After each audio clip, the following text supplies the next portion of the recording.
first and foremost, what got you into domain investing, and when did you buy your first domain? Oh man, Sam, that's a good question. So in college, I always had little internet businesses that I ran. I imported like sneakers and electronics and stuff like that from China. And domain investing kind of came out of looking for something simpler. Like every time I started a new company, I would go try to register a domain name and notice that everything was taken. So I thought there has to be some sort of an aftermarket that exists where I can actually go get a good name, because this was over 20 years ago and it already seemed like all the good names were already taken. So I started researching the domain aftermarket and realized that people were actually flipping domain names. And I'm like, wow, I don't have to have a shipping department and take orders or anything. Like, it's completely digital. So it just came out of the necessity of trying to find something better to do, with less shipping, less touch and stuff like that. So I just kind of fell in love with the space. It was awesome. I started just buying them one at a time.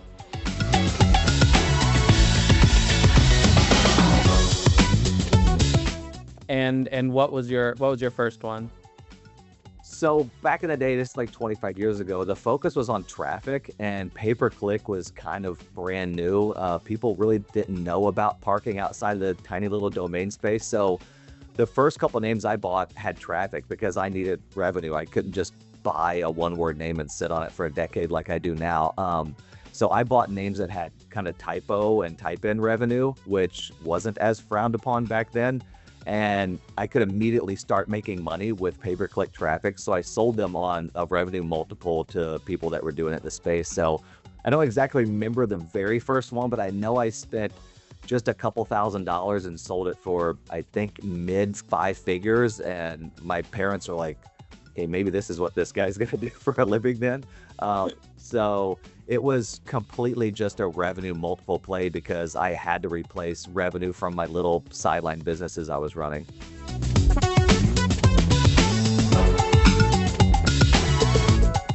All right, so the year's 2009, and on a spec, you email Symbolic Computer Company or Corporation, excuse me. Yeah. Was it a case of sort of right place, right time? Had you been emailing them for years? Sort of what's the story there? Sam, I do think it was right place, right time because I was not the first one to email. And I know a ton of domain investors and just investors in general that were saying, I've tried to talk to these people for years and they just were never interested in selling. And it seemed like it was just everything aligned perfectly. It was just one of those moments where I picked up the phone and called long about the minute they were thinking maybe we should sell this name because so many people are interested. They had literally just come out of a meeting thinking of, financially they were struggling. How we're going to come up with some money to keep operations going for just a few months longer while we figure things out. I call at that exact time and they're thinking, let's allow this guy to maybe buy our domain name. That'll keep us afloat for a few months while we figure out what the next step is. And then the people that had inquired years before just kind of flipped out thinking, how did you pull this off? What did you do? I'm like, I didn't do anything. It was just perfect timing. I mean, everything just lined up. It was a crazy scenario, a crazy situation, how everything just lined up perfectly for me to land it. I'm so fortunate that I got it. I mean, everybody else wanted to get it. I'm a collector. I'm into collectibles. So this is kind of my one of one for the domain space. It's the original digital asset. So just very honored and excited that I own it. I mean, I'm very, very fortunate that it kind of fell to me.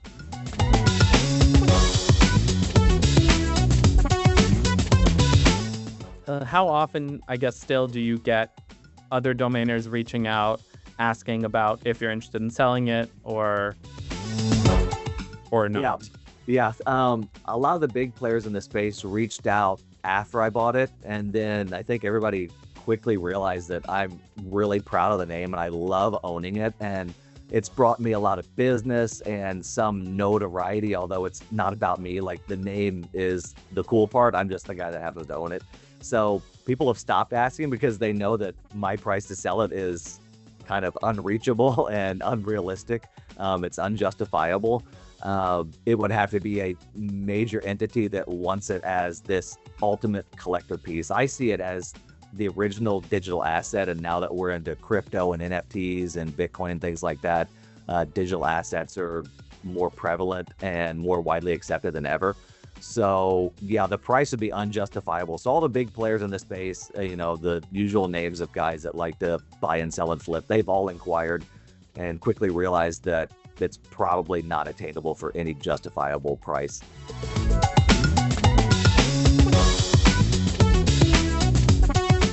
So obviously you're keeping it. What is your plan for the site? Are you sort of planning to launch something on it? Are you planning to maintain it as just a museum? What is your plan? We put an internet history museum on there just to give people something to look at that kind of helps them reminisce about the old days. It's surprising there's so many people that feel strongly about what should be on the name. So it makes me feel like I'm at least on the right track of I should do something cool with it, because sometimes people go there and they're offended that it's not some shrine to internet history, that I'm kind of using it for my own personal gain. So it makes me feel like people feel strongly about this. A lot of people come to me with ideas and proposals ranging from like a crypto DAO with shared ownership and things like that. A lot of people just want a link on the site and are willing to pay it. They want to advertise, they want the backlink. I'm really not sure what the highest and best use is. Right now we have an AI tool that helps score domains based on quality, and people seem to really like that. Kind of just building up my email list just for when we do launch something big, but that big plan just hasn't materialized. So in the meantime, I'm excited to own it. It's a piece of history. I'm very proud of it. Hopefully I'm doing it justice until the big development happens.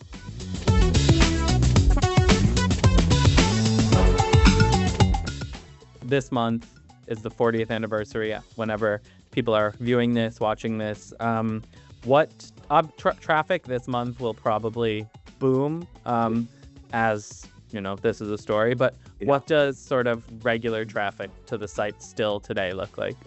There's, over the course of a year, I know there's over 100,000 people that go there. I think every day ranges from a few hundred to 1,000 people that just blindly find it in some internet first article.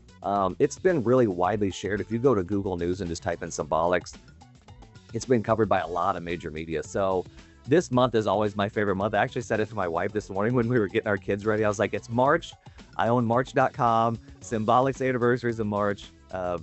March Madness basketball is happening at the end of the month. I'm kind of a dork, but March is always a fun month. There's always just a massive traffic spike of tens of thousands of people that come around the date.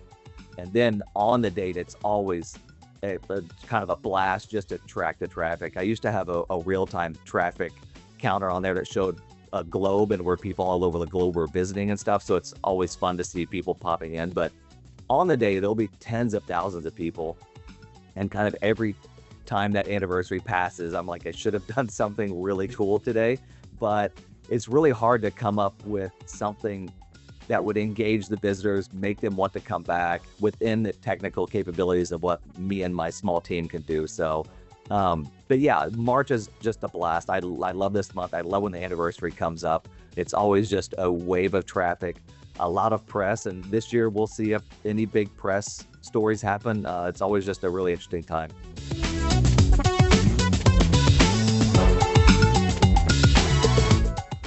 At the end of 2022, you founded Validator AI. I see the V on your shirt. Yeah. A startup sort of helping other startups. What is your goal there, and what made you want to help other entrepreneurs? Yeah, Sam, that's an awesome question. So I'm still in the domain space. I still like to broker on occasion. I help friends with startups like land their names. It's more kind of low-key under the radar. Pete.com was one that we recently did. There's a startup friend of mine in Orlando that was raising money and had an AI startup. So I'm still in the space. I'm really passionate about entrepreneurship. I often speak at colleges to kids about how to move their ideas forward. I remember what it was like to be in my teens, early 20s, just having no clue what I wanted to do, but knew I was entrepreneurial. So I love to help people get off dead center. And what we've done with Validator AI is kind of tried to replace the advice that I give to people, since I don't scale very well. I've kind of tried to put me in a chat bot or me in a voice bot that helps people with next steps, knowing that they need to analyze the competition, create a value proposition, find early customers just by having conversations. And so entrepreneurship kind of is a roadmap and a step that you can follow, steps to follow. And in fact, we built a roadmap for our users, but the next thing we're launching is actually a voice phone call, and it's probably launching this week. It's finished. We're beta testing it. People can hop on our voice mentor. Her name is Val, and she can walk you through your idea and how to move it forward. And she sends a follow-up email, and she checks in on you and gives you additional resources. So I'm just really interested in this space. It's kind of pulled me away from domains because I'm so passionate about helping people move forward. So that's what we're working on. I think it's going to be a long-term project. AI is just evolving and moving like crazy. It's really hard to keep up, but it's been a lot of fun. The team's having a great time doing it. We're getting some amazing feedback. We built a huge user base. So it's just what I'm really passionate about and into right now.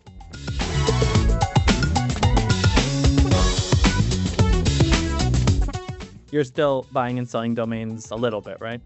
Yeah, for my own, I'm not one of the people that holds a massive portfolio of thousands of names. I typically have a handful of names that are one-word.coms, three-letter.coms, maybe product-name.coms, and then symbolics. I don't buy and sell and trade often, maybe just a couple per year, but they're usually pretty big deals. So yeah, I still buy and sell on my own. I'm still always looking, talking to people. I love the domain name space. I love the connections that I've made. I love checking in with people, whether it's on like LinkedIn or Twitter or even WeChat. I like checking in to see what people are buying and selling. It's a space that I'm addicted to and will never, ever leave. But my buying and selling has slowed down as I've ramped up these entrepreneurial projects that I really want to pursue.